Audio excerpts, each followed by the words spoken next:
This is a bedroom of a 12-year-old girl who suffers from dust mite allergies. Now, house dust mite is the most common allergy in the world. It affects up to 22% of the world's population. Symptoms include itchy, watery eyes, itchy, watery nose, cough, wheeze, asthma, and even eczema.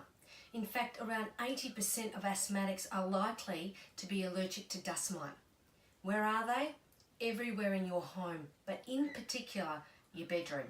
And the reason is because they like warmth, moisture and food, and let's face it, that's what's going on in your bed. Having a look at this bedroom, you will see that there are multiple reserves where dust mite are likely to want to be. The first of those are soft toys. They're going to be harbouring hundreds of thousands of dust mite. You have about 50 dust mite that can fit on the head of a pin. So you can imagine in an old mattress, pillows and soft toys, you're going to have lots of them because wherever you are, they are.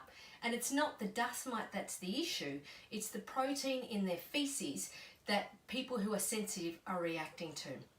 So the first thing as a building biologist we assess is to get rid of soft toys and soft pillows and cushions out of a room because they're going to be harbouring large amounts of dust mites.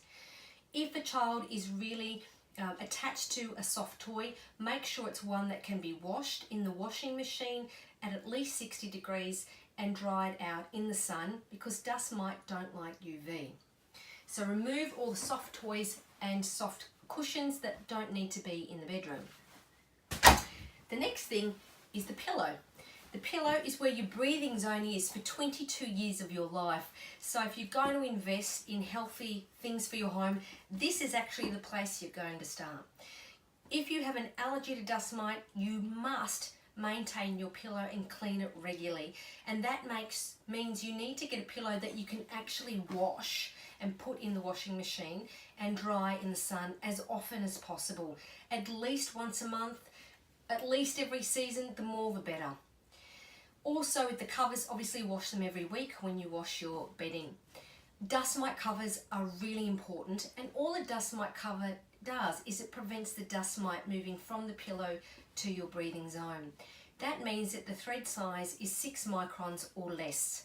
So silk is actually considered to be the best material. It's cool and soothing, and a lot of people with eczema and allergies tend to get overheated at night, so it's considered to be one of the best materials to use for bedding. However, you can buy dust mite covers that have thread size less than 6 microns, and they are very effective.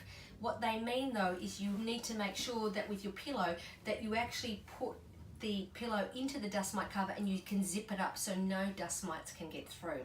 Obviously they need to be washed on a regular basis as well.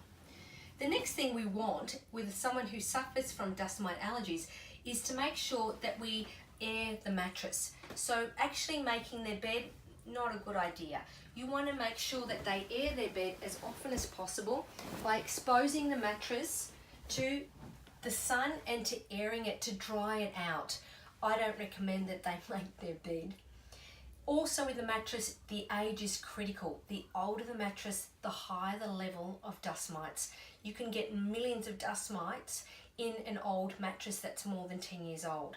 So it needs to be replaced at least every 10 years if you have dust mite allergies. More importantly, you need to maintain it. And what I mean by that is that it needs to be aired. So ideally you would take the sheets and the mattress protector and the dust mite covers off and get someone to actually put it outside where it's exposed to the sun to dry it out effectively. Some cultures like in Africa do this every single week and it's great practice, but let's face it, it's not very practical to be doing that in Australia where you can get high humid levels and it's really heavy, etc. If you're in a multi-story apartment and you can't drag your mattress downstairs, it's too heavy, then at least take the sheets off, take all the sheets off the mattress and lean the mattress against the bed towards the window where it can get some sunlight to hit it to try and dry it from both sides. It's also important in a bed that you have slats to enable air to flow from under the bed, so no clutter in the bedroom at all. Clutter equals dust, which equals more dust mite and more allergies. With the mattress, make sure you have a dust mite cover. Again, anything below 6 microns thread size, silk is excellent, but there are many dust mite covers on the market. Preferably make them from natural fibres like eucalyptus fibre, or organic cotton is best, or bamboo.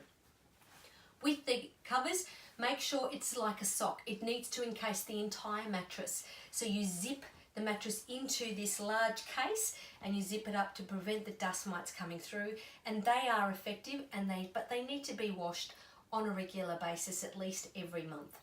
So the key to keeping dust mite low is to reduce the clutter. You can see here there's a bit of clutter around her head zone that needs to go in order to reduce the amount of dust and therefore dust mites. Carpets are a no-go. They harbour large amounts of dust mites. More importantly, when it comes to cleaning the room, use your microfiber cloths to reduce the dust load in the room and on surfaces.